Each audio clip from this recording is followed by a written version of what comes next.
menyaksikan Flash Report bersama saya Gabriela Claudia dan inilah Flash Report edisi hari ini selengkapnya. Pemerintah menegaskan komitmennya untuk menjaga daya beli masyarakat sekaligus memperkuat pertumbuhan ekonomi pada kuartal pertama 2026 menjelang Hari Raya Idul Fitri 1447 Hijriah. Arahan ini sejalan dengan instruksi Presiden Prabowo Subianto agar momentum Lebaran memberi dampak luas bagi masyarakat dan perekonomian nasional. Menteri Koordinator Bidang Perekonomian Airlangga Hartarto menyampaikan, pemerintah telah menyiapkan anggaran Rp55 triliun untuk pencairan tunjangan Hari Raya atau THR bagi aparatur negara dan pensiunan. Komponen yang dibayarkan 100% penuh meliputi gaji pokok, tunjangan keluarga, tunjangan pangan, tunjangan jabatan atau kinerja sesuai dengan regulasi yang berlaku.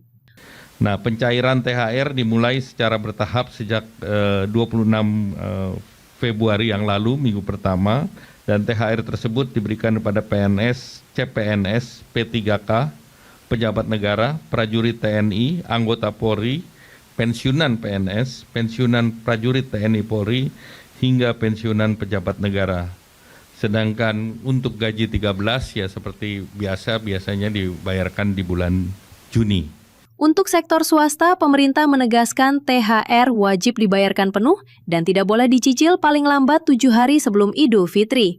Berdasarkan data BPJS Ketenagakerjaan, terdapat 26,5 juta pekerja penerima upah dengan estimasi total THR mencapai Rp124 triliun yang diproyeksikan mendorong konsumsi nasional. Pada tahun ini, bonus Hari Raya BHR akan diberikan kepada lebih dari 850.000 mitra dengan total nilai sekitar Rp220 miliar.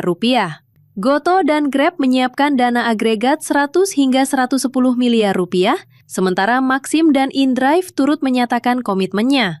Pemerintah juga menggulirkan diskon transportasi, bantuan pangan bagi 35,04 juta keluarga, serta kebijakan work from anywhere pada Maret 2026. Diharapkan berbagai kebijakan ini menjaga stabilitas ekonomi dan memastikan masyarakat merayakan Ramadan dan Idul Fitri dengan lebih tenang dan sejahtera. Tim Liputan Eljon Media melaporkan.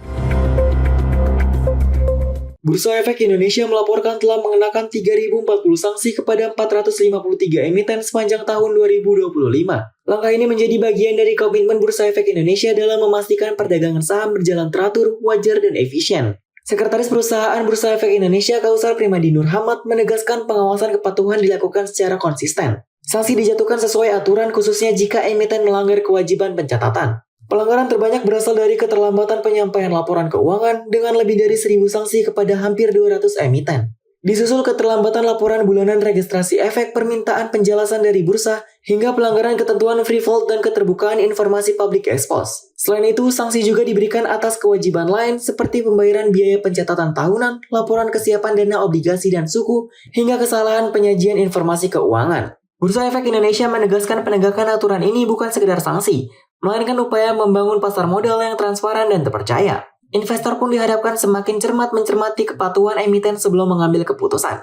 Tim Liputan Eljon Media melaporkan. Demikian Flash Report kali ini. Ikuti terus berita terkini seputar pariwisata, bisnis, dan investasi di eljonnews.com.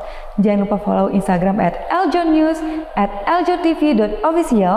Saya Gabriela Claudia, sampai jumpa.